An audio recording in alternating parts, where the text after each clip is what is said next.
परभणी जिल्ह्यातील जिंतूर तालुक्यात एक धक्कादायक घटना उघडकीस आली आहे। बोरीजवळील कोसडी गावातील एका घरावर पोलिसांनी धाड टाकून गोवंशाची 12 मुंडके आणि एका बैलाचा मृतदेह जप्त केला आहे। मिळालेल्या गुप्त माहितीनुसार पोलीस ठाण्याचे सहाय्यक पोलीस निरीक्षक रामेश्वर धोंडगे यांच्या मार्गदर्शनाखाली बीड जमादार राजेश जटाळ यांच्या पथकाने शनिवारी ही कारवाई केली।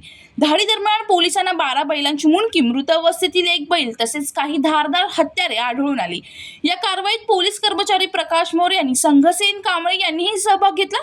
या प्रकरणातील मुख्य आरोपी सध्या फरार असून त्याचा शोध सुरू आहे। पोलिसांकडून गुन्हा दाखल करण्याची प्रक्रिया सुरू असून पुढील तपास करण्यात येत आहे।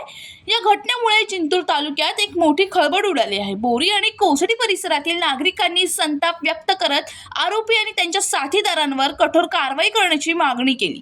मनोज टाक, जनशक्ती, बोरी।